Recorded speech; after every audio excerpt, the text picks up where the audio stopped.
Tea கடை kitchen சொந்தங்களுக்கு வணக்கம். இன்னைக்கு ஒரு தரமான டேஸ்ட்டில் சாம்பார் சாதம் எப்படி செய்யலான்னு தான் பார்க்க போகிறோம். இந்த மாதிரி ஒரு மெத்தடில் நீங்கள் வச்சிங்கன்னா ஹோட்டலில் போய் கூட நீங்கள் சாப்பிட வேண்டாம். இனிமேல் வீட்டிலேயே உங்களுக்கு ரொம்ப பெர்ஃபெக்டாக வரும். இன்றைக்கி இந்த சாம்பார் சாதம் எப்பவும் நம்ம பண்ணுற மெத்தடில் இல்லாமல் இன்றைக்கி ஒரு டிஃப்ரெண்ட்டான மெத்தடில் பண்ண போகிறோம். இந்த மெத்தடில் பண்ணிங்கன்னா உங்களுக்கு மட்டும் இல்லைங்க, உங்கள் வீட்டில் இருக்கிற எல்லாருக்குமே இந்த சாம்பார் சாதம் ரொம்பவே பிடிக்கும். இப்போ இதை எப்படி ரெடி பண்ணலான்னு பார்க்குறதுக்கு முன்னாடி நம்ம வீடியோக்கு ஒரே ஒரு லைக்கை மட்டும் தட்டி விட்டுருங்க.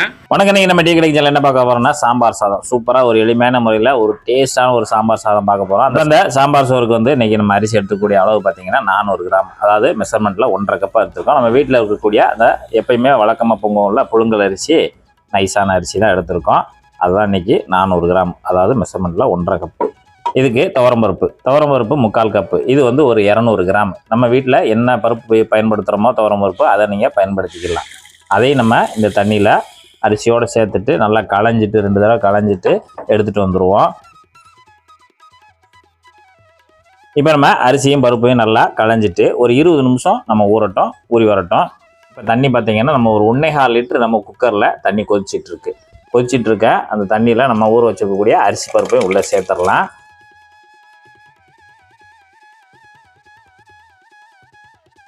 இப்போ நம்ம எடுத்துக்கக்கூடிய அரிசியோட அளவு பார்த்திங்கன்னா 400, பருப்போட அளவு 200, மொத்தம் 600க்கு நம்ம தண்ணியோட அளவு நம்ம ஒரு 1.25 லிட்டர் வச்சுருக்கோம். இப்போ நமக்கு இந்த அரிசி பருப்பு நல்லா குழைவாக வெந்து வரணும். அதனால் இப்போ ஒரு குக்கர் மூடி போட்டு நல்லா குழைவாக வேக வச்சுக்கிடுவோம். இப்போ நல்லா குழைவாக வேக வச்சு எடுத்துக்கிடுவோம். இப்போ நம்ம சாம்பார் சோறுக்கு பருப்பு அரிசி சேர்த்து நம்ம குக்கரில் வேக வச்சுருக்கோம். இப்போ நம்ம அது வெந்து வர்ற நேரத்தில் நம்ம காய்கறியை வேக வைக்க போகிறோம். அதுக்கு நம்ம கொஞ்சம் பெரிய பாத்திரமாக எடுத்துகிட்டு இப்போ இதில் நம்ம எண்ணெய் சேர்த்துக்கலாம். இப்போ அடுப்பத்தை வச்சாச்சு. இப்போ எண்ணெய் சேர்த்துக்கலாம். எண்ணெய் பார்த்து ஒரு 2 டேபிள் ஸ்பூனு நான் சன்ஃப்ளவர் ஆயிலெலாம் சேர்த்துருக்கேன். உங்களுக்கு என்னென்ன பிடிக்குமோ கடலெண்ணெய் அந்த மாதிரி சேர்த்துக்கலாம். இப்போ நம்ம எண்ணெய் சூடானோடனே ஒரு 1/4 டீஸ்பூன் மட்டும் வெந்தயம் தாளிப்பில், சீரகம் ஒரு 1/2 டீஸ்பூன் நல்லா பொரிஞ்சு வரட்டும். ஒரு 4 சின்னதாக காஞ்ச மிளகா.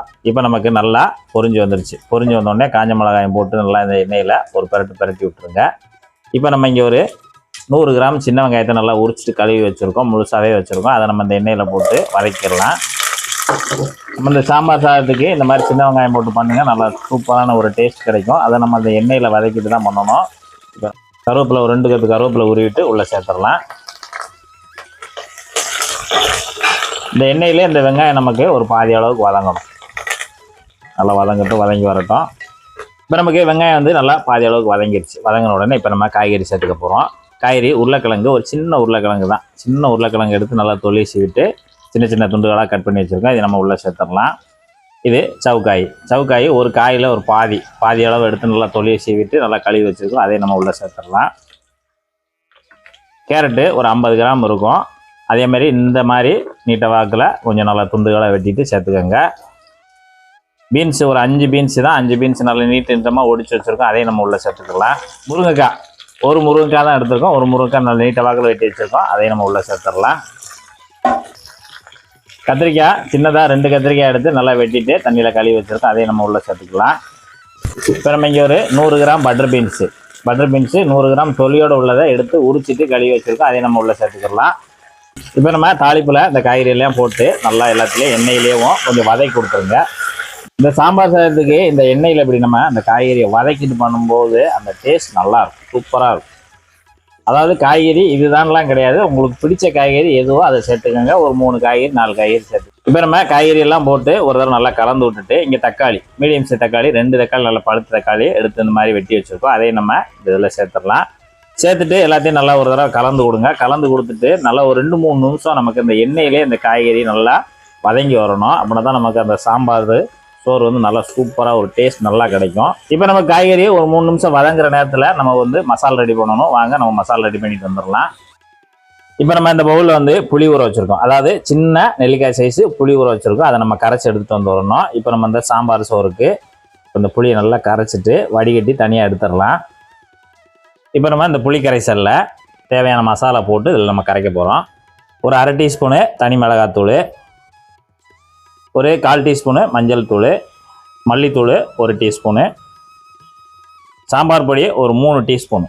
அதாவது வீட்டில் நீங்கள் அரைச்சதாக இருந்தாலும் சரி, கடையில் வாங்கின பாக்கெட் பொடியாக இருந்தாலும் சரி, 3 டீஸ்பூனு சாம்பார் தூள் நிறையா சேர்த்துக்காங்க.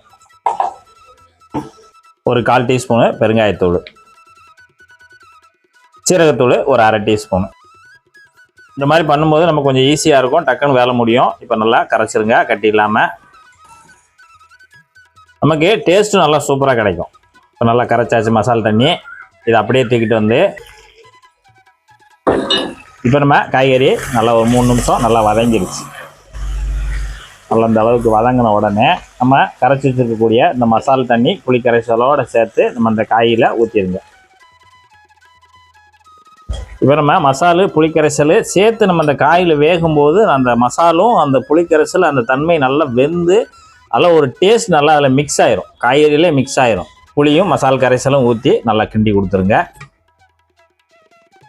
இப்போ நம்ம புளி மசால் கரைசல் அதோடு சேர்த்து 200 தண்ணி ஊற்றிடணும். அதாவது புளியும் மசாலும் கரைச்ச தண்ணி 200, இப்போ தனியாக 200 தண்ணி அதையும் நம்ம உள்ளே சேர்த்துட்டு இப்போ நம்ம அந்த கலந்து கொடுத்துட்டு இப்போ நம்ம தேவையான உப்பு நம்ம ஏற்கனவே நம்ம பருப்பு அந்த அரிசிக்கு நம்ம சேர்க்கலை, அதனால் நம்ம இதில் தான் சேர்க்குறோம். இப்போ 2 டீஸ்பூனு மொத்தத்துக்கும் தேவையான அளவு இதில் சேர்த்துக்கலாம். இப்போ உப்பு போட்டு நல்லா கலந்து விடுங்க. காய்கறி எல்லாம் ஒரு 10 நிமிஷம் நல்லா வெந்து வரட்டும். இப்போ நம்ம மசாலா தண்ணி எல்லாம் ஊற்றி புளி தண்ணி எல்லாம் ஊற்றி காய்கறி ஒரு 5 நிமிஷத்துக்கு மேலே நல்லா வெந்து வந்துடுச்சு. இந்த காய்கறி வெந்துக்கிட்டு இருக்கும்போது ஒரு 400 ml தண்ணி உள்ளே சேர்த்து விட்ருங்க. தண்ணி சேர்த்து நல்லா கலந்து கொடுங்க. கலந்து கொடுத்து நல்லா இன்னி ஒரு 5 நிமிஷம் நல்லா வெந்து வரட்டும். இப்போ நம்ம அரிசி பருப்பு ஒரு 4 விசில் விட்டு எடுத்தாச்சு. நல்லா ஏர் ரிலீஸ் ஆனோடனே நம்ம திறந்து பார்த்துடலாம். இப்போ நமக்கு சூப்பராக வெந்து வந்திருக்கு. இந்த மாதிரி வெந்து வந்திருக்கும். இப்போ நம்ம அந்த அரிசி பருப்பையும் சேர்த்து நல்லா இந்த மாதிரி கரண்டிட்ட நல்லா மசிச்சு கொடுத்துடணும். இப்போ இது அப்படியே இருக்கட்டும். நமக்கு காய்கறி நல்லா ஒரு 10 நிமிஷம் சூப்பராக வெந்து முடிஞ்சிருச்சு. காய்கறி நல்லா வெந்துருச்சு. நல்லா இந்த அளவுக்கு வெந்து ரெடியான அந்த காய்கறி எல்லாம் அந்த மசாலாவோடு சேர்த்து தூக்கி இப்போ நம்ம அந்த அரிசி பருப்பு நல்லா வேக வச்சு குழச்சி வச்சுருக்கோம்ல, அப்போ நம்ம இந்த மசாலா காய்கறி எல்லாத்தையுமே இதில் தூக்கி ஊற்றிடுங்க. இப்போ நம்ம இதோடு சேர்த்து அந்த வேக வச்ச காய்கறி அந்த அரிசி பருப்பு எல்லாத்தையும் நல்லா கலந்து கொடுத்துருங்க. இப்போ நம்ம அடுப்பை மீடியமாக வச்சுட்டு மசாலாவோடு சேர்த்து நல்லா கலந்து கொடுத்துருங்க. நல்லா மிக்ஸ் ஆகி வரட்டும். இப்போ கடைசியாக மல்லி இலை நல்லா கொஞ்சமாக வெட்டிட்டு உள்ளே சேர்த்து உதுத்து விட்ருங்க. இப்போ நல்லா கலந்து கொடுத்துருங்க. இப்போ நமக்கு ஒரு அருமையான ஒரு சாம்பார் சோறு தயாராகிடுச்சு. சாப்பிட்டு பார்ப்போம். பார்த்தீங்கன்னா நல்லா குழஞ்சி அந்த காய்கறியோடு சேர்த்து மசாலா டிஃப்ரெண்ட்டாக இருக்குது.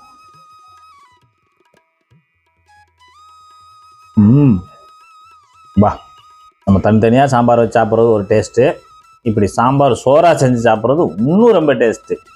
இதே போல் இதே மெத்தடில் நீங்களும் உங்கள் வீட்டில் ஒரு சாம்பார் சோறு செய்து சாப்பிட்டு பார்த்துட்டு எப்படி வந்ததுன்றதை கமெண்டில் சொல்லுங்கள். வணக்கம், நன்றி.